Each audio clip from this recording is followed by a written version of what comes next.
มาเฮ็ดเกี่ยวเฮ็ดวิดีโอรูปภาพใน Facebook หลายๆอย่างซ้ำมาทำงานครับคือเฮาทำงานเนี่ยครับคือทำงานเนี่ยครับทำงานเล่นใน Facebook ครับเล่นไปลงเฟซลงหยังบ่มีคนเบิ่งหน่อยคนเบิ่งหน่อยคนเบิ่งหยังเป็นหยังคือคนเบิ่งหน่อยไม่มีปฏิสัมพันธ์กันแล้วไปเฮ็ดหยังกันแล้วมีคนมองหน่อยคือเก่าลงคลิปกันแล้วบัดนี้ผู้บางคนก็ว่าคลิปบ่เข้าเกณฑ์เพิ่นว่าคลิปทุกคลิปมันเข้าเกณฑ์เบิดหลังครับแต่ปัญหามันคือแบบใดพี่น้องปัญหามันก็กระดองของหาปัญหาจะแก้ปัญหา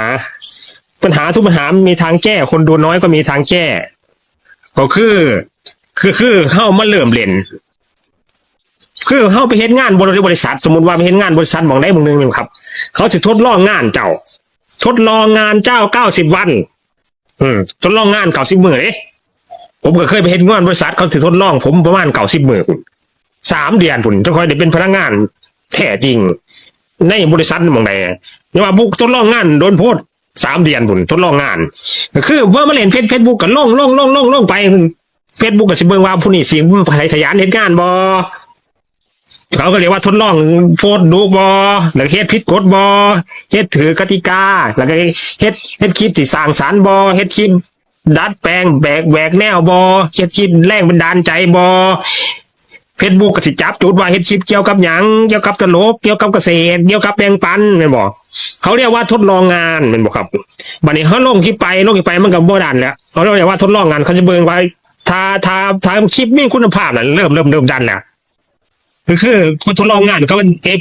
AI สิตัวตรวจสอบเองหรอว่าคลิปเจ้าเป็นตาผ่านเขาก็เลยกลับมาดันกลับพี่น้องนี่ก็คือการขันเจ้าเพศพิษอีกเขาก็เตือนอีก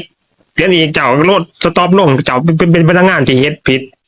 มันก็คือเฮ็ดงานนี่แหละต้องโพสต์สม่ำเสมอครับโพสต์สม่ำเสมอครับผมแล้วก็มีตัวนี้รักใจอย่างต้องมีความอดทนอดกันลงไปเรื่อยอย่าไปท้อลงไปเดี๋ยวเฮาเฮ็ดงานดีๆเฮาเฮ็ดงานสม่ำเสมอ AI ก็กลับมาดันเองเพราะว่าเฮาเฮ็ดงานดีพี่น้องนี่ล่ะคือต้องมีความอดทนต้องทนอดทนสู้ทนเฮ็ดเป็นสมัครโรงงานตะกี้นั่น90 มื้อคุณ90 มื้อก็3 เดือนพุ่นนี่ก็เฮ็ดงาน Facebook ก็ต้องเขาก็ต้องทดลองงานด้วยกันล่ะว่าเจ้าสิเฮ็ดสม่ำเสมอบ่ลงคลิปดีบ่ลงคลิปผิดกฎบ่ลงคลิปที่มีคุณภาพบ่ลงคลิปที่มีสาระบ่มีลงคลิปตรงใจคนดูบ่คนเบิ่งกดไลค์บ่แสดงความเห็นบ่แสดงความรู้สึกบ่เขาสิทดสอบหลายๆอย่างครับมันบ่มึงถึงบ่มีคนเบิ่งแต่เฮาก็ต้องขยันไว้เพราะว่าเฮาสิเฮ็ดไปนำเรียนรู้ไปนำพี่น้องครับขอบคุณครับที่มารับชมคลิปนี้ครับอาจจะยาวขออภัยด้วยนะครับคือครับผมสู้ๆครับทนสู้ต่อไปนะครับขอบคุณครับสวัสดีครับ